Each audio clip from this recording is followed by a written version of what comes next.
Daily. Taste the Daily. இந்த மாநாட்டுக்கு வர்றவங்க என்ன ட்ரெஸ்ஸில் வரணும் அப்படின்னு சொல்லிட்டு அவங்களுக்கு ட்ரெஸ் கோட் கொடுத்துருக்காங்க. மாநாடு நடத்துறேன்னு சொல்லிட்டு அனுமதி கேட்டார்ல, இப்போ அனுமதி கேட்ட உடனே கொடுத்துருவாங்களா? கூட்டம் நிறைய கூடி ஏதாவது பிரச்சனை ஆயிடுச்சுன்னா யாரை நீ குறை சொல்லுவீங்க? இன்னொன்று விஜயை பார்த்து திமுக பயப்படுறதுக்கு என்ன? சுத்தமான அபத்தம்னு சொல்லுவாங்கல்ல, இது அபத்தத்தோட உச்சம். இதெல்லாம்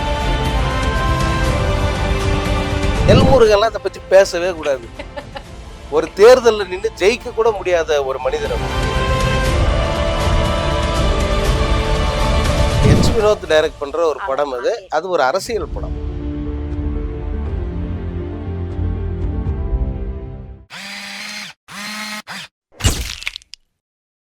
திரைமொழி நேயர்கள் எல்லாருக்குமே ஹாய், நான் தான் உங்களுடைய ரவினா.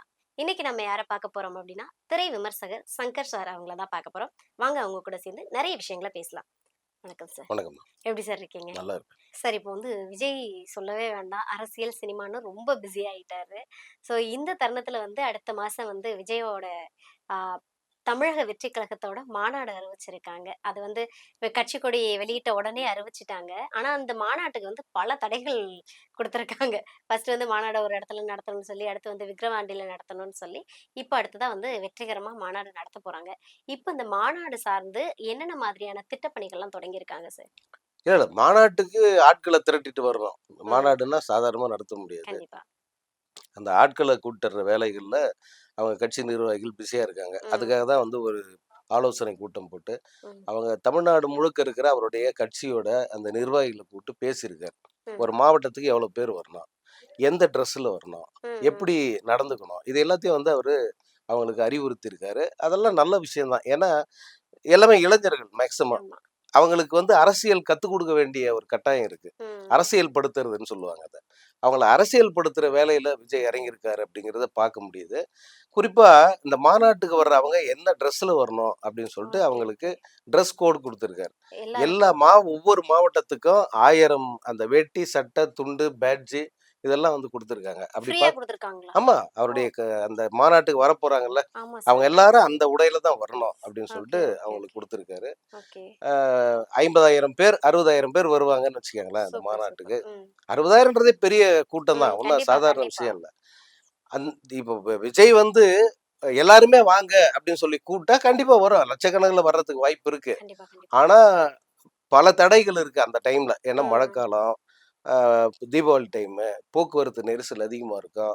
இது எல்லாத்தையும் மனசுல வச்சுட்டு தான் ஒரு குறைவான ஆட்களை வர சொல்லியிருக்காங்க. 50,000 பேர் தான் அனுமதி.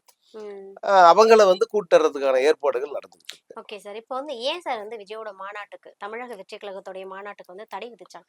சாரி, அனுமதி மறுக்கப்பட்டுச்சு.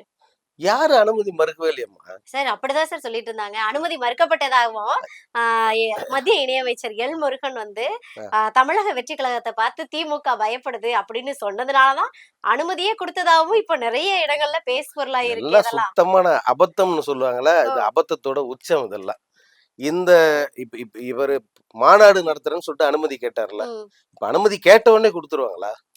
கேட்ட உடனே அதை பரிசீலிப்பாங்க.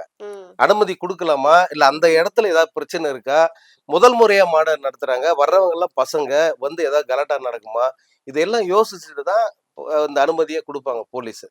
ஒருவேளை அவங்க கேட்ட உடனே அனுமதி கொடுத்துட்றாங்களே வச்சுக்கோங்களேன், கூட்டம் நிறைய கூடி ஏதாவது பிரச்சனை ஆயிடுச்சுன்னா யாரை நீ குறை சொல்லுவீங்க?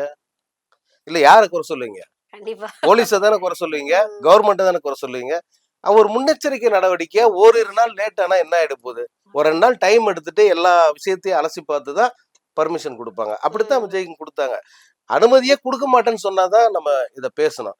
இன்னொன்னு, விஜயை பார்த்து திமுக பயப்படுறதுக்கு என்ன இருக்கு சொல்லுங்க பாப்போம். விஜய் ஏற்கனவே அடுத்தடுத்து தேர்தலில் ஜெயிச்சு பதவியை பிடிச்சிட்டு நிக்கிறாரு, பயப்படுறதுக்கு அதெல்லாம் ஒண்ணு. இப்பதான் வரப்போறாரு அவரு. அவருக்கு என்ன ஆதரவு இருக்கு, எவ்வளவு பேர் பின்னாடி திரண்டு நிற்ப, இதெல்லாம் இனிமேட்டு தான் தெரிய போகுது. அதை ஏன் இவர் பயப்பட போறாரு? இத்தனை ஆதரவோட அவங்க ஆட்சியில இருக்காங்க. ஏற்கனவே ஒரு தேர்தல், நாடாளுமன்ற தேர்தல் 100% ஜெயிச்சிருக்காங்க. சாதாரண வெற்றி இல்ல அது. 100% ஆமா. வெற்றி. இந்த வெற்றிய வந்து இவங்களால ஜீரணிக்க முடியல. அத மறைக்கிறதுக்கு அல்லது அத இது பண்றதுக்கு என்னென்ன முடியுமோ அவ்வளோ தூரம் சொல்லிக்கிட்டு இருக்காங்க. ம். எந்த வகையிலும் திமுக இவர பார்த்து பயப்படல. நான் ஒரு இண்டிவிஜுவலா ஒரு பத்திரிகையாளரா நான் சொல்றேன். Okay, okay. திமுக அரசு உள்ளுக்குள்ள ஏதாவது அவங்களுக்குள்ள உறுத்தல் இருக்கலாம். ஒரே அடியா வந்து நான் அதையும் சொல்ல முடியாது. ஆனா, விஜய வரவிடக்கூடாது. அவருக்கு ஆதரவே அந்த அனுமதியே தரக்கூடாது. அந்த மாதிரியான எந்த இதுவுமே ஏன்னா வந்து இன்னும் கொஞ்ச நாள் எல்லாருடைய பேச்சும் என்னவா இருக்கு அப்படின்னா, ஸ்டாலினுக்கு அப்புறம் உதயநிதி ஸ்டாலின் வெர்சஸ் விஜய் அப்படிதான் ம். அரசியல் களம் மாறும் தமிழ்நாட்டுல அப்படின்ற மாதிரியான பேச்சுக்கள்லாம் வருதுல்ல. அது இப்பயே தெரியாது. வந்தா தான் தெரியும். அவரு அரசியலுக்கு வரணும். ம். வந்த பிறகு ஒரு எலக்ஷன சந்திக்கணும். அந்த எலக்ஷன்ல அவருடைய ஆதரவு, அவருக்கான வாக்கு வங்கி என்ன அப்படின்னு ம். தெரிஞ்சிருச்சுன்னா, அதுக்கப்புறம் விஜய்க்கான இடம் எதுன்றத முடிவு பண்ணலாம். Okay sir. அது இல்லாம சும்மா நம்ம கற்பனையா ஒரு இத இவங்கெல்லாம் சொல்லிக்கிட்டு இருக்காங்க. இப்போ ம். விஜய்க்கு எவ்வளவு பேர் ஆதரவு இருக்கு? எத்தன சதவீத வாக்கு இருக்கு? அப்படின்னு தெரியுமா இவங்க யாருக்காவது? ம்ஹ்ம். ஒண்ணுமே தெரியாது. எதுவுமே தெரியாமயே வந்து இவங்க கற்பனையில ஒரு ஒரு விஷயம் சொல்றாங்க. இன்னொன்னு இந்த திமுக வந்து அந்த தேர்தல்லயும் வந்து மிகப்பெரிய வெற்றி பெறுவதற்கான வாய்ப்பு தான் இப்ப வரைக்கும் இருக்கு. ஆமா. கண்டிப்பா. இந்த நிமிஷம் வரைக்கும் இந்த அரசு மேல பெரிய ஆதரவு, அதிருப்தி யாருக்கும் இல்ல. ம். குறிப்பா வந்து தாய்மார்கள் மிகப்பெரிய அளவுல இவங்களுக்கு சப்போர்ட்டா இருக்காங்க. ம். அவங்களுக்கு இந்த அரசு மாதிரி இதுவரைக்கும் எந்த அரசும் செய்யல அப்படிங்கிற ஒரு பேர் வந்துருச்சு ம். இவங்களுக்கு. ம். அதனால இயல்பாவே மற்ற எதிர்க்கட்சிகள் அவ்வளோ பேருக்கும் வந்து ஒரு பயம் இருக்கு. புரியுது. இப்போ விஜய் வராரு. இத வச்சு ஒரு சலசலப்பு ஏற்படுத்தணும் அப்படிங்கிறது ஆமா. தான் இப்ப அவங்களுடைய எல் முருகன் நோக்கமா இருக்கு. சார் சொன்னதுனால தான் அனுமதியே குடுத்தாங்க அப்படின்ற மாதிரியெல்லாம் எல் விஷயம்லாம் முருகன்லாம் இத பத்தி பேசவே கூடாது. ஒரு தேர்தல்ல நின்னு ஜெயிக்க கூட முடியாத ஒரு மனிதர் அவர். ஒரு ம். தேர்தல் நின்னு ஒரு டெபாசிட் கூட வாங்க முடியாத ஒருத்தரு ம். இத பத்தி பேசக்கூடாது. திமுக எவ்வளவு பெரிய வெற்றியை பெற்று நிக்குது அது. ம். எல் முருகன் எப்படிப்பட்ட தோல்வியை சந்திச்சுட்டு நிக்கிறாரு. ம். தோத்துட்டு வேற ஒரு ஸ்டேட்ல போயிட்டு மாநிலங்களவை எம்பி பதவி வாங்கி மினிஸ்டரா தொடர்றாரு அவரு. ம். அவரெல்லாம் இத பத்தி பேசக்கூடாது. Okay, okay. அந்த தமிழக வெற்றி கழகத்துடைய மாநாட்டுக்கு வந்து சில நிபந்தனைகள்லாம் குடுத்திருக்கதா ம். சொல்லியிருக்காங்கல்ல. ம். என்னென்ன மாதிரியான நிபந்தனைகள் சார்? அது அதான் வர்றவங்களுக்கு அனைத்து வசதிகளும் சரியா செய்யணும். சாப்பாடு எப்படி குடுப்பீங்க? சாப்பாடு ம். சரியான முறையில செய்யணும். அதேபோல அங்க குவியிற குப்பை வந்து கொஞ்சம் நஞ்சம் இருக்காது. இந்த மாரி ம். மாநாடு முடிஞ்சுச்சுன்னா, நீங்க ஒரு ஏடிஎம்கே மாநாடு ஒண்ணு நடந்துச்சு. ஒரு ஒரு போன வருஷமோ, அதுக்கு முந்தின வருஷமோ நடந்தது. ம். அதுல பார்த்தீங்கன்னா, வீணான உணவு. அதாவது சாப்பாடு. அந்த தக்காளி சாதம் அந்த மாரி சாப்பாடு வீணாச்சு பாருங்க. அது பல டன் கணக்கில் சாப்பாடு வீணா போயி, மலை மாதிரி குவிஞ்சு கிடந்தது. அத யார் கிளீன் பண்ணுவாங்க? நீ மாநாடு நடத்திட்டு இவ்ளோ குப்பையும் போட்டு போறியே, இதெல்லாம் யார் எடுக்கிறது? ம். சுத்தம் பண்றது யார்? அந்த மாதிரியான நிபந்தனைகள்லாம் அவருக்கு குடுத்துருக்காங்க. நீங்க மாநாடு போடுங்க. ஆனா இந்த குப்பைகள் எல்லாம் நீங்க தான் வந்து அள்ளணும். நீங்க தான் ம். கிளியர் பண்ணணும். இதுக்கு பந்தோபஸ்துக்கு இதெல்லாம் தேவைப்படும். அதெல்லாம் கரெக்ட்டா பண்ணுங்கன்னு சொல்லிட்டு ஒரு 30 நிபந்தனைகள் வந்து அவங்க போட்டிருக்காங்க. ம். அது எதுவுமே வந்து வீணா இவர வந்து சங்கடப்படுத்தணுன்றதுக்காக போட்டதல்ல. ஓகே. எந்த அசம்பாவிதம் நடந்துறக்கூடாதுன்றதுக்காக ஒரு முன்னெச்சரிக்கை. அவ்வளோதான். ஓகே. என்ன பொறுத்தவரைக்கும் இது அத்தனையும் செய்யறது விஜய்க்கு நல்லதுன்னு தான் நான் சொல்லுவேன்.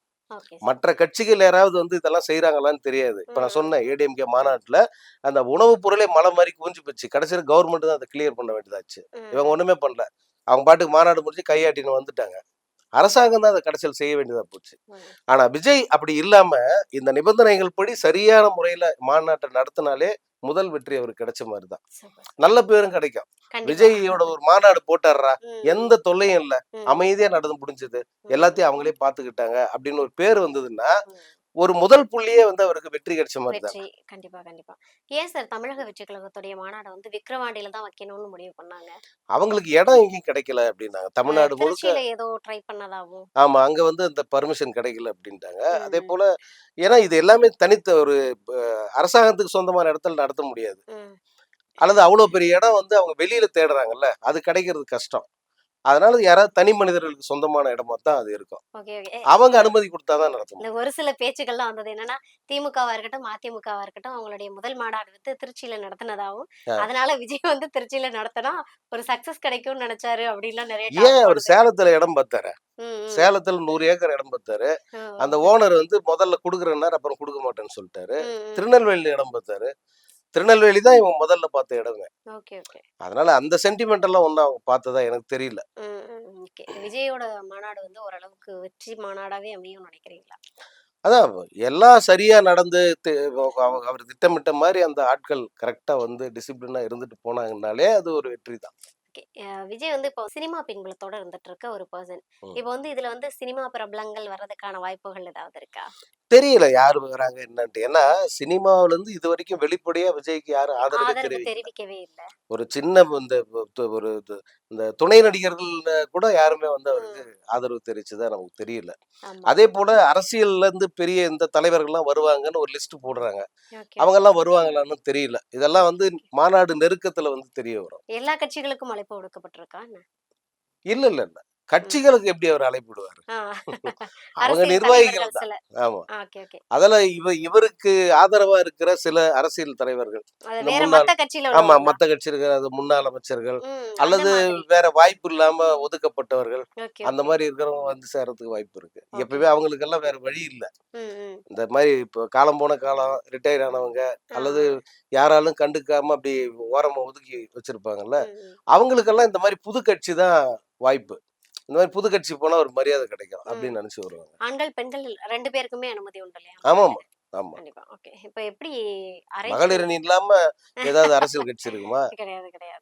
வந்து சினிமா பின்புலங்கள் யாரும் வர்றாங்கன்ற அப்டேட் இல்ல, இதுவரைக்கும் இல்ல. நமக்கு இப்ப இல்ல. வரைக்கும் எதுவும் தெரியல. ஏன்னா கட்சியில இதுவரைக்குமே யாரும் ஆதரவும் தெரிவிக்கல. ஆமா, ஓகே, ஓகே. அடுத்து வந்து சினிமால இன்னும் விஜய் சாருக்கு ஒரே ஒரு படம் மட்டும் தான் இருக்கு ஆமா, இல்லையா? ஆமா. ஓகே. அந்த படத்த பத்தி ஏதாவது அப்டேட்ஸ் குடுத்துருக்காங்களா? இல்ல அதான் வினோத் டைரக்ட் பண்ற ஒரு படம் அது. ஓகே. அது ஒரு அரசியல் படம். அது அதுவும் அரசியல் சார்ந்து ஆமா தான் அரசியல் வரப்போகுது. சார்ந்த ஒரு படம். மக்கள் பிரச்சனைய பத்தி பேசுற ஒரு படம். அதுவும் தேர்தல் அரசியல் பத்தி பேசுற ஏன் ஒரு தொடர்ந்து படம் அது. இத்தன படங்கள்ல வந்து மக்களுடைய பிரச்சனைகள் எடுத்து சொல்லாம, கடைசி படம் மட்டும் மக்களுடைய பிரச்சனைகளுக்கு கால் அதுதான் குடுக்குறாரு? அரசியல். இப்ப அவரு வாக்கு கேட்டு மக்கள் கிட்ட வர்றாரு இல்லையா? ஆமா. அப்படி வரும்போது வந்து அதோட கனெக்ட் பண்ற மாரி ஒரு படம் தான் நல்லா இருக்கும். அப்படின்னு ம். நெனச்சு இத பண்றாரு. Okay, okay. கடைசி படம் வந்து அரசியல் படமா முடிக்கிறாரு. ஆமா. ஓகே, பார்க்கலாம் சார். விஜயோட தமிழக வெற்றி கழகத்தின் மாநாடு எந்த அளவுக்கு வெற்றி கொடுக்குதுன்னு மீண்டும் ஒரு கண்டிப்பா. அடுத்த நிகழ்ச்சியில உங்கள பார்ப்போம். சந்திக்கிறேன். கண்டிப்பா. Thank you so much sir. வணக்கம்.